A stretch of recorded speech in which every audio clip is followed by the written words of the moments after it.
Let's move on to our next update here. We got another piece of news. So, Spider-Man 2099 major updates. Should we be more critical of Hot Toys? The reason I ask this question is because we've talked about this a decent amount at this point, that generally the criticism works. We got an updated figure, but what's super interesting about this one, you guys can contribute to this for sure. I know you've seen a ton of it. Some people don't like this. Some people have even said they like the original better. I was like, I think you're fucking wild if you like the original figure better than this one. I'm not saying this one is perfection. I'm saying it's a lot better than the previous one. And I'm saying the criticism, constructive criticism that collectors clearly provided Hot Toys was loud enough that they had to take it seriously. That said, Kiko, should we do this more often? Because, there is we want to be casual. We want to get constructive criticism. Of course, we don't want to be toxic. Toxicity is bad for the collecting, bad for the hobby. You don't want to attack the company that bite the hand that feeds, essentially, right? You don't want to do that. But when there's one like this that's so egregious that you just have to point it out, should we be more prepared to do this more often? What do you think? I'm never going to be a proponent of storm the castle anytime you don't get your way type of thing. I think there needs to be a definite balance to that. And I think being vocal about a head sculpt that is egregious, I think is fair. If you're saying, I don't like a version of a character or something like that, but this was a fundamental departure from what Hot Toys is and has been. Known for their detailed movie likeness. I mean, that's a movie masterpiece series is what it was called. That was the original offering was far from a masterpiece, to say the least.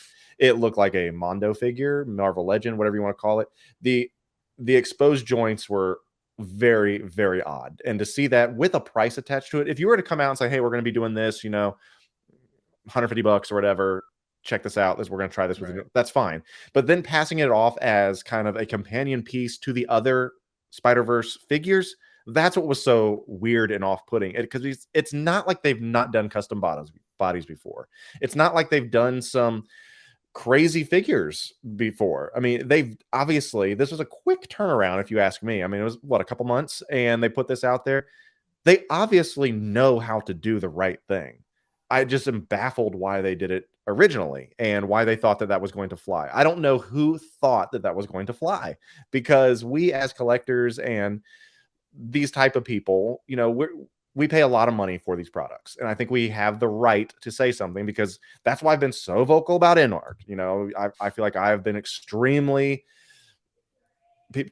nauseating to some people, because oh, here he goes again. Karen collects. Karen collects. Karen collects. I love that, bro. I love that. Karen collects was in the building until I fixed my joke. I love InArt now. I can't wait. That's true. You're pro InArt now. But this was, I feel, as I said, and wrapping up, was such a departure from what was the norm. It was shocking almost, because of how different of a figure that it was. And so, yeah, we should say like, y'all okay? You good? What happened? Something like that. And they made it better proportions. I think you saw that. They reduced the neck size, things like that. It looks film accurate now. Now, as I said, I think Riley, when he posted his preview video or whatever that is, I was like, now, all right, you whiny bitches. I don't want to hear a single person talking about bunching of fabric, not being posable, things like that, because you do have a trade-off. So whenever you are critical of something and you want something changed, most likely with that change will come some other change, some other sacrifice, some other cut somewhere to make something happen. So put your money where your mouth is, people. If you want this and you were saying, I'm not going to, here it is. If you want this now, this is the representation that will match the rest of the figures. You better buy this thing, because if not, you vote with your wallet. Don't be saying another Iron Man again, because you don't buy these. So now that they've done what you've asked, you were critical, you fixed it, they fixed it, go do something about it. Go get it. Put your money where your mouth is, because if not, you're going to get more Iron Men. And I know people are going to be very upset then. Yeah, that does make sense, Kiko. It does make sense. Dude, could you imagine more Iron Man and not exclusive? People are going to lose their shit, which we will talk a little bit more about. But Riley, I want to ask you, man, should we be more critical of Hot Toys? I mean, is this effective? Are you happy with the overall changes to the Spider-Man 2099? Because this looks like a custom body to me. What do you think? Yeah, man, 100%. I'm so just relieved. I mean, I think I've covered like 4 different videos just kind of bashing on this figure because I mean the hype is there. There's a lot of people are interested in Spider-Man 2099. I mean, I understand it. There's a lot of hype surrounding this character and the figure. And like I said, like Kiko was saying, at first I just made a video. I just said how I didn't like. I even put the title like the worst hot toy ever. I still think that original one was just god awful. I did not like it, and I am so happy that it got changed. It's like I was watching your video, Will, and it was so funny. You said you versus the guy she tells you not to worry. Oh, That's yeah, pretty much what it was, dude. Exactly. much. Him just the guy turning his head to the other one. But yeah, it's a great looking piece. It's a custom body, and like you said, once this got announced, once this update got announced, there was people saying like, oh, now it's gonna bunch, now there's creases, but like what do you want, man? There's nothing you can do. This is I think the best outcome that we could have gotten. It's definitely better than the one we had before. And I also found it interesting because there are a lot of people who did like the OG better. I had a post about it. I made just a reel about how the before and after of the original update. And people were like, oh, the before one was way better with the joints. I like it way better.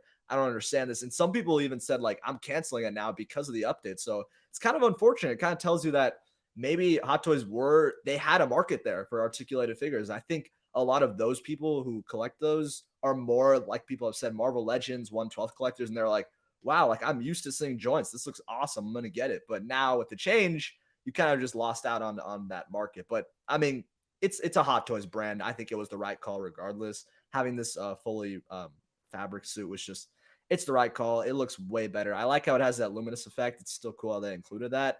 But I'm happy. I complained, I bitched, I moaned, as people have talked about, and it paid off. I'm gonna order this. I'm gonna get it in the collection because beforehand I wasn't gonna touch this thing. So I'm so glad it changed because I want a $29.99. I've always wanted one, and this is just gonna work. But see, Kiko, Riley bitched and moaned, but he put his money where his mouth was. I did. He I put my money. I got it. Yeah. I got it in. So there we go. Exactly. Although I will say I was never going to get this figure, and I bitched about it because I thought for sure that this figure, the jointed one, man, I'll absolutely take realism and some bunching of the fabric over that. Like Kiko, I'm with you, bro, and Riley, you too, insofar as them Hot Toys putting out that jointed version and thought at any fucking point that was going to fly. I am just baffled by it. I'm just like, why did you at any point think that collectors were going to be okay with this? Like when the other figures don't look like that. If the other figures all look like SH Figure Arts or whatever, then maybe, okay, there's some consistency in line. Maybe they just don't care as much. Maybe they're priced lower, 170 they're taking or that something. Multiverse idea to a whole nother level. Yeah, right, dude. And it's like the Spider-Man 2099 stood out like a sore thumb on versus Miles and Gwen and shit. Like it just made no sense. And I saw a good comment actually, like maybe people should have been more critical of the Miles Morales because the proportions are inaccurate. Like they almost look like they used the first body over again, which obviously is wrong because in the second one he's older. Yeah. So if people were more critical about that, they may have changed it, right? So, but now there's not enough criticism about it, so they didn't do anything because they don't feel they need to. Why would they? Because no one's complaining. So it was like Doc Ock. If there wasn't so much of a backlash, people wouldn't have changed it. But you also can't criticize everything and pick. No, you can't be overly critical. Sure, because then they'll say, okay, well, we're going to put all of our efforts to fix this $20.99. You're whining about Supergirl. Well, we're going to probably sell more $20.99. So Supergirl's not getting the attention that we need. So you're going to have to kind of weigh, what really needs the attention to it. I hate that not everyone can get what they want as they want it. But I mean, but I do think Supergirl will get adjusted. Sure. I just use that as an example. Yeah, because I'm with you though, because I think Supergirl and like IGN was covering that shit, and like all the other news sites were like, yeah, the internet's really upset about this Supergirl figure. Yeah. So